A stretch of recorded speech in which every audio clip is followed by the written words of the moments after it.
ആധുനിക രീതിയിൽ 2 നിലകളിൽ പണിതീർത്ത ആ മനോഹരമായ രമ്യഹർമ്മത്തിന്റെ മട്ടുപ്പാവിലൂടെ വിജയകൃഷ്ണന്റെ കണ്ണുകൾ ഓർന്നിറങ്ങി സിറ്റൗട്ടിൽ നിൽക്കുന്ന യുവതികളുടെ മുഖത്തെത്തി നിന്നു. മുറ്റത്തൊരു കാർ വന്നു നിൽക്കുന്ന ഒച്ച കേട്ട് അവർ വാതിൽ തുറന്നിറങ്ങി വന്നതാണ്. അവർക്ക് പിന്നിലായി പത്മപ്രിയയും വന്നു നിൽപ്പുണ്ട്. മൂവർക്കും എത്ര ആലോചിച്ചിട്ടും വന്നിരിക്കുന്ന അതിഥി ആരെന്നും മനസ്സിലായില്ല. അവർ നോക്കി നിൽക്കെ രത്നമ്മ ടീച്ചർ നടന്ന് വിജയകൃഷ്ണന്റെ മുന്നിൽ ചെന്നു നിന്നു. പിന്നീട് അവർ അയാളെ നോക്കി തൊഴുതു. പുറത്തുനിന്നും അജയനും അപ്പോഴേക്കും അങ്ങോട്ട് എത്തിക്കഴിഞ്ഞിരുന്നു. വിജയകൃഷ്ണന്റെ കണ്ണുകൾ രത്നമ്മ ടീച്ചറുടെ മുഖത്തുനിന്ന് തെന്നിമാറി നവമിയുടെ മുഖത്തേക്കെത്തി. 20-22 വയസ്സ് പ്രായം മതിക്കുന്ന ഒരു പെൺകിടാവ്. പേടിച്ചരണ്ട മാൻപേടയുടെ മുഖം, ആരിലും കൗതുകം ജനിപ്പിക്കുന്ന മുഖചാരുത. വഴിയറിയാതെ ജീവിതയാത്രയുടെ നൂൽപ്പാലത്തിലേക്ക് കാലെടുത്ത് വച്ചു നിൽക്കുകയാണവൾ. 4 വയസ്സോ മറ്റോ പ്രായമുള്ള ഒരു കുഞ്ഞു കൈയുടെ പൂവുടൽ മൃദുലത തന്റെ കയ്യിൽ ഇപ്പോഴുമുണ്ടെന്ന് വിജയകൃഷ്ണൻ വകയിലിന് തോന്നി. രാമചന്ദ്രന് താനിവളെ കൈമാറുമ്പോൾ ഇന്നും ഇവൾ നോക്കിയ ആ നോട്ടം തന്റെ നെഞ്ചിലുണ്ട്. നിസ്സഹായതയോടെ നിറഞ്ഞു തുളുമ്പുന്ന കണ്ണോടെ അന്ന് തന്റെ മുൻപിൽ നിന്നും നടന്നു മറഞ്ഞു പോയ ആ ചെറിയ പെൺകുട്ടിയാണ് ഇപ്പോൾ തന്റെ മുൻപിൽ നിൽക്കുന്നത്. കാലം അവളിൽ നടത്തിയ കൊത്തുപണികൾ മാറ്റിവെച്ചാൽ ഇന്നും അവളുടെ മുഖത്ത് അന്നത്തെ ആ പഴയ നിസ്സംഗത തന്നെയാണ് കാണാൻ കഴിയുക. ഞാൻ ഇവളെ ഇവിടെ നിന്നും അജയന്റെ വീട്ടിലേക്ക് കൊണ്ടുപോകാൻ തുടങ്ങുകയായിരുന്നു, രത്നമ്മ ടീച്ചർ വിജയകൃഷ്ണൻ വക്കീലിനോട് പറഞ്ഞു. പിന്നെ അജയൻ ഇതാണെന്ന് മനസ്സിലാക്കിക്കോട്ടെ എന്ന് കരുതി അവർ അജയന് നേർക്ക് വിരൽ ചൂണ്ടി. വിജയകൃഷ്ണൻ ഗൗരവത്തോടെ അജയനെ ഒന്ന് നോക്കി. മുറ്റത്ത് നിൽക്കുന്നവർ തമ്മിൽ സംസാരിക്കുന്നത് എന്താണെന്ന് സൗമ്യയ്ക്കും സൗമിനിക്കും പിടികിട്ടിയില്ല. വാടി, ഇവിടെ വന്ന് ഇത്രയ്ക്കും അധികാരത്തോടെ നിൽക്കുന്നത് ആരാണെന്ന് നമ്മൾക്കൊന്നും അറിയണ്ടേ? സൗമ്യയെയും കൂട്ടി സൗമിനി അതിഥിയുടെ മുമ്പിലേക്ക് ചെന്നു. ആരാ ടീച്ചറെ ഇത്? ഞങ്ങൾക്ക് ഇയാളെ മനസ്സിലായില്ലല്ലോ, അമ്മയ്ക്കും അറിയില്ലെന്ന് പറയുന്നു. അവർ രത്നമ്മ ടീച്ചറെ നോക്കി ചോദിച്ചു. നിങ്ങളുടെ അച്ഛന്റെ സുഹൃത്താണ് വിജയകൃഷ്ണൻ വക്കീൽ. രത്നമ്മ ടീച്ചർ അദ്ദേഹത്തെ അവർക്ക് പരിചയപ്പെടുത്തി. ഞാൻ നവമിയെ കൂട്ടിക്കൊണ്ടുപോകാൻ വന്നതാണ്, വിജയകൃഷ്ണൻ വക്കീൽ പറഞ്ഞു. ഇവളെ കൂട്ടിക്കൊണ്ടുപോകാനോ? അതിന് നിങ്ങളുടെ ആരാണിവൾ? ഇവളെയല്ലേ ടീച്ചർ വിളിച്ചിറക്കി കൊണ്ടുപോകുന്നത്? വിളിച്ചിറക്കി കൊണ്ടുപോകുന്നോ? ആര്? രത്നമ്മ ടീച്ചറോ? നിങ്ങൾ ഇവിടെ നിന്നും ഇറക്കി വിട്ടതല്ലേ ഈ പെൺകുട്ടിയെ? അല്ലാതെ ഇവൾ സ്വമേധയായി ഇവിടെ നിന്ന് ഇറങ്ങി പോകുന്നതാണോ? വിജയകൃഷ്ണൻ തോക്കൻ കുഴലിലൂടെ എന്ന വണ്ണം സൗമിനിയെ നോക്കി. അതൊന്നും ഞങ്ങൾക്കറിയില്ല. അച്ഛൻ മരിച്ചതോടെ ഇനി ഇവിടെ നിൽക്കുന്നത് ശരിയല്ലെന്ന് അവൾക്ക് തോന്നിക്കാണും. അതുകൊണ്ട് ഇറങ്ങി പോകുന്നതായിരിക്കും അവൾ. അവളെ ഞങ്ങളാരും തടഞ്ഞു നിർത്തിയില്ലെന്ന് നേര്. അത്രയും പറഞ്ഞിട്ട് സൗമിനി അലക്ഷ്യമായി നവമിക്ക് നേരെ തിരിഞ്ഞു. നിനക്കറിയാമോടി ഇതാരാണെന്ന്? അവൾ നവമിയോട് ചോദിച്ചു. ഇല്ല, നവമി മുഖമുയർത്താതെ മറുപടി പറഞ്ഞു. പിന്നെ എന്തുദ്ദേശിച്ചാടി എല്ലാം വാരിക്കെട്ടിക്കൊണ്ട് നീ ഇയാളുടെ കൂടെ പോകാൻ തയ്യാറായി നിൽക്കുന്നത്? നവമി പെട്ടെന്ന് മുഖമുയർത്തി രത്നമ്മ ടീച്ചറെ നോക്കി. സൗമിനി, ഈ നിൽക്കുന്നത് അവൾക്കൊരു അപരിചിതനല്ല, അവളുടെ അച്ഛനാണ്. അവളെ കാണാൻ വന്നതാണ് അദ്ദേഹം. അച്ഛനോ? സൗമിനി നെറ്റി ചുളിച്ചുകൊണ്ട് അയാളെ അടിമുടിയൊന്ന് നോക്കി. ഈ 18 വർഷക്കാലം ഏത് കുടത്തിൽ ഒളിച്ചിരിക്കുകയായിരുന്നു ഈ അച്ഛൻ? അല്ല, പെട്ടെന്ന് ഭൂമി പിളർന്ന് ഇവിടെ ഞങ്ങൾക്ക് മുമ്പിൽ ഇവൾക്കൊരു പുതിയൊരച്ഛൻ പ്രത്യക്ഷപ്പെട്ടതുകൊണ്ട് ചോദിച്ചു പോയതാ. അത് തന്നോടുള്ള പരിഹാസമാണെന്ന് വിജയകൃഷ്ണൻ വക്കീലിന് മനസ്സിലായി. സൗമിനി അല്ലേ? വിജയകൃഷ്ണൻ അവളുടെ കണ്ണുകളിലേക്ക് നോക്കിക്കൊണ്ട് ചോദിച്ചു. സൗമിനിയുടെ മുഖത്തുണ്ടായിരുന്ന ഹാസ്യഭാവം പൊടുന്നനെ മാഞ്ഞുപോയി. പെട്ടെന്ന് മുമ്പിൽ വന്നു നിന്ന് ഒരപരിചിതൻ തന്റെ പേര് വിളിക്കുന്നത് കേട്ടിട്ടുള്ള വിഭ്രാന്തിയായിരുന്നു അവളിൽ. നിന്റെ അച്ഛൻ രാമചന്ദ്രൻ പറഞ്ഞിട്ടുണ്ട് നീയാണ് മൂത്ത മകളെന്ന്. നിനക്കിളയതായി 2 പേർ വേറെയുണ്ടെന്നും അറിയിച്ചിട്ടുണ്ട്. വിജയകൃഷ്ണൻ ഒരു കുടത്തിലും പോയി ഒളിച്ചിട്ടില്ലായിരുന്നു മോളെ. അങ്ങനെ ഒളിക്കേണ്ട ഒരു ഗതികേട് വിജയകൃഷ്ണന്റെ ജീവിതത്തിൽ ഉണ്ടായിട്ടില്ല. അത് നിനക്കിപ്പോ പറഞ്ഞാൽ മനസ്സിലാവില്ല. ചിലപ്പോ മനസ്സിലാകുന്ന ഒരു കാലം വന്നെന്നിരിക്കും. കൂടുതൽ ഞാൻ അന്ന് വിശദീകരിച്ചു തരാം. ഞാൻ പറഞ്ഞല്ലോ എൻ്റെ പേര് വക്കീലാണ്, കോട്ടയം ജില്ലാ കോടതിയിൽ. ഞാൻ വന്നത് നവമിയെ കൂട്ടിക്കൊണ്ടു പോകാനാണ്. അതിനുള്ള അവകാശം എനിക്കുള്ളതുകൊണ്ട് ഞാൻ എൻ്റെ കൂടെ കൊണ്ടുപോവുകയാണ് ഇവളെ. നിങ്ങൾ അടിച്ചിറക്കി പുറത്തു കളയും മുമ്പേ അവൾക്കും ഏതെങ്കിലും ഒരു തീരമണയണമല്ലോ. അവളെ ആ തീരത്തേക്ക് എത്തിക്കുകയാണ് ഞാൻ, വിജയകൃഷ്ണൻ വക്കീൽ പറഞ്ഞു നിർത്തി. നവമി ഒരു ഞെട്ടലോടെ മുഖമുയർത്തി അയാളെ നോക്കി. രത്നമ്മ ടീച്ചർ അന്വേഷിച്ചു പോയ തന്റെ അച്ഛനാണോ ദൈവമേ ഇത്? അവളുടെ മേലാസകലം ഒരു കുളിരല പാഞ്ഞുപോയി. കഴിഞ്ഞ 22 വർഷവും തന്റെ കൺമുമ്പിൽ വരാതെ മറഞ്ഞു നിന്ന ആൾ. അവൾക്ക് അച്ഛന്റെ രൂപം കണ്ടിട്ടും മതി വരുന്നുണ്ടായിരുന്നില്ല. ടീച്ചറെ, അജയൻ രത്നമ്മ ടീച്ചറെ നോക്കി വിളിച്ചു. നവമിയെ കൊണ്ടുപോവുകയാണോ അവളുടെ അച്ഛൻ? അവൻ തിരക്കി. അവന്റെ ചോദ്യത്തിന് മറുപടി പറയാതെ രത്നമ്മ ടീച്ചർ വിജയകൃഷ്ണനെ നോക്കി. അതിനല്ലേ അജയ നിങ്ങൾ ഇന്നലെ എന്നെ കാണാൻ വന്നത്, മറന്നുപോയോ? വിജയകൃഷ്ണൻ ചോദിച്ചു. പക്ഷേ സാർ മറുപടിയൊന്നും തന്നില്ലല്ലോ. ഞാൻ മറുപടി തന്നില്ലെന്ന് വെച്ചാൽ അതിൻ്റെ അർത്ഥം ഞാൻ വളർത്താൻ ഏൽപ്പിച്ച പെൺകുട്ടിയെ തിരികെ വാങ്ങില്ലെന്നാണോ?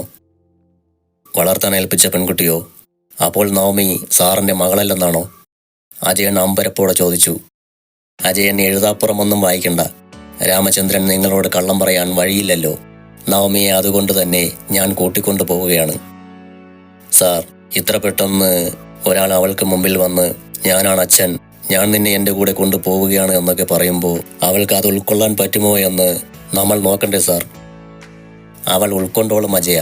അജയൻ അതോർത്ത് വിഷമിക്കണ്ട. അവൾ പോകുന്നത് അവൾക്ക് അവകാശപ്പെട്ട ഇടത്തേക്ക് തന്നെയാണ്. അത് അജയനെ പോലെ തന്നെ അവൾക്കും അറിയാം. എന്നാലും സാർ, 2 ദിവസം കൂടി കഴിഞ്ഞിട്ട് അവൾ എല്ലാം ഒന്ന് മനസ്സിൽ ഉറപ്പിച്ച ശേഷം പോരെ എന്ന. അവൾക്കതെല്ലാം മനസ്സിൽ ഉറപ്പിക്കാൻ 2 മണിക്കൂർ ധാരാളം അജയ. അതാകട്ടെ കൊല്ലത്തു നിന്നും ഞങ്ങൾ കോട്ടയത്ത് എത്തിച്ചേരുന്ന സമയത്തോളമുണ്ട്. ഇനി 2 ദിവസമല്ല, 2 നിമിഷം പോലും ഞാനിവളെ ഇവിടെ ഒറ്റയ്ക്ക് നിർത്തിയിട്ട് പോകില്ല, ഒരു ഹിംസ്ര മൃഗത്തിനും കടിച്ചു കയറാൻ. അയാളുടെ നോട്ടം ഒരു വേള തൻ്റെ മുഖത്തേക്ക് വന്നപ്പോൾ സൗമിനിക്ക് മനസ്സിലായി അത് തങ്ങളെ ഉദ്ദേശിച്ചാണെന്ന്. തികട്ടി വന്ന ദേഷ്യം സൗമിനി പണിപ്പെട്ട് അടക്കി പിടിച്ചു. അജയ, രത്നമ്മ ടീച്ചർ അവൻ്റെ കൈക്ക് പിടിച്ചു. നീ ഈ പറഞ്ഞ 2 ദിവസം കഴിഞ്ഞാലും അവൾക്ക് പോയേ തീരൂ അല്ലേ? അജയൻ നിസ്സഹായതയോടെ തലയാട്ടി. അവളെ നമ്മൾ നോക്കാനായി മറ്റൊരാൾക്ക് കൈമാറുകയോ അല്ലെങ്കിൽ ഏതെങ്കിലും അഗതി മന്ദിരത്തിൽ ഏൽപ്പിക്കുകയോ അല്ല ചെയ്യുന്നത്. 2 ദിവസം നമ്മൾ അലഞ്ഞതും ഇതിനല്ലേടാ. അപ്പോൾ സന്തോഷിക്കുകയല്ലേ വേണ്ടത്? അവൾ സുരക്ഷിതമായ കരങ്ങളിൽ തന്നെ എത്തിച്ചേർന്നതോർത്ത്.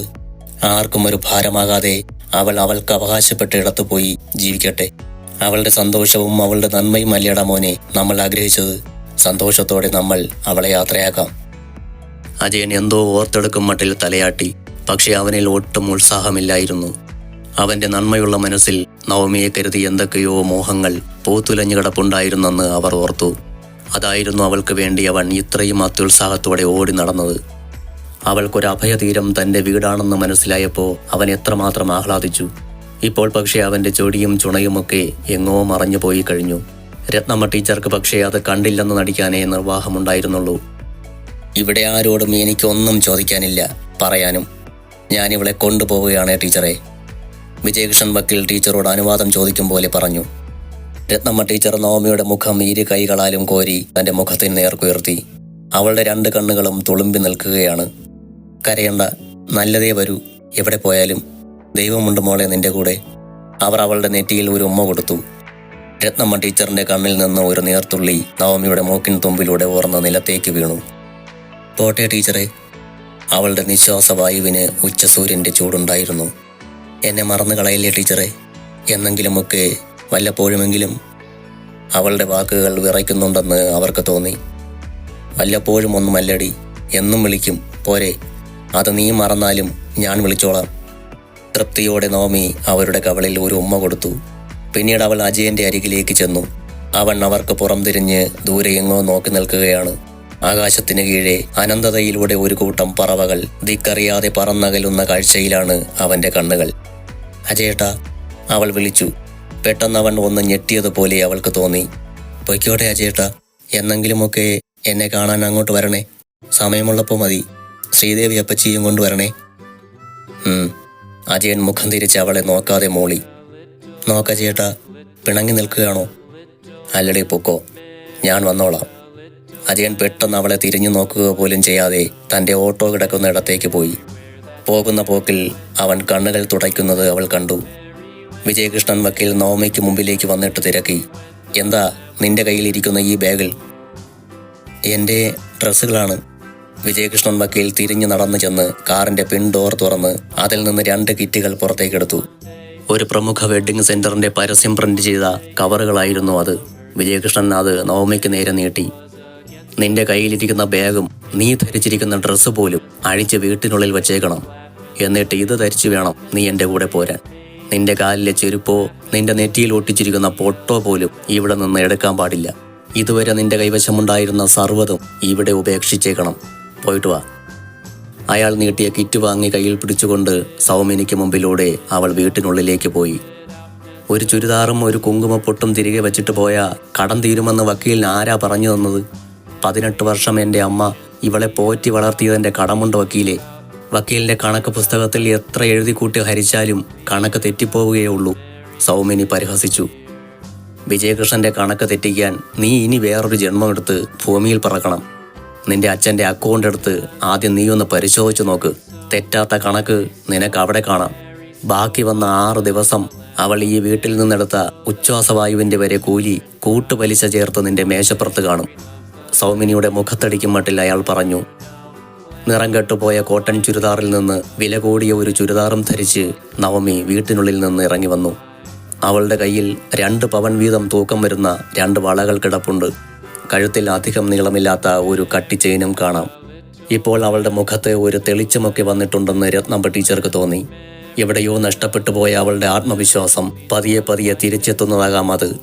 വിജയകൃഷ്ണൻ വക്കീൽ കാറിന്റെ മുൻവശത്തെ ഡോർ തുറന്നു പിടിച്ചതോടെ നവമി വന്ന് കാറിനുള്ളിലേക്ക് കയറിയിരുന്നു. അവളെ ഒന്നുകൂടി കാണാനായി രത്നമ്മ ടീച്ചർ നോക്കും മുമ്പേ അവർക്ക് മുമ്പിൽ വാതിലടഞ്ഞു. വിജയകൃഷ്ണൻ നന്ദിപൂർവ്വം രത്നമ്മ ടീച്ചറെ ഒന്ന് നോക്കിയ ശേഷം കാറിലേക്ക് കയറി. കാർ അവിടെയിട്ട് തന്നെ തിരിച്ച ശേഷം അയാൾ ഓടിച്ചു പുറത്തിറക്കി. അവർ നോക്കി നിൽക്കെ നവമി കയറിയ കാർ ദൂരേക്ക് ഓടി മറഞ്ഞുകൊണ്ടിരുന്നു.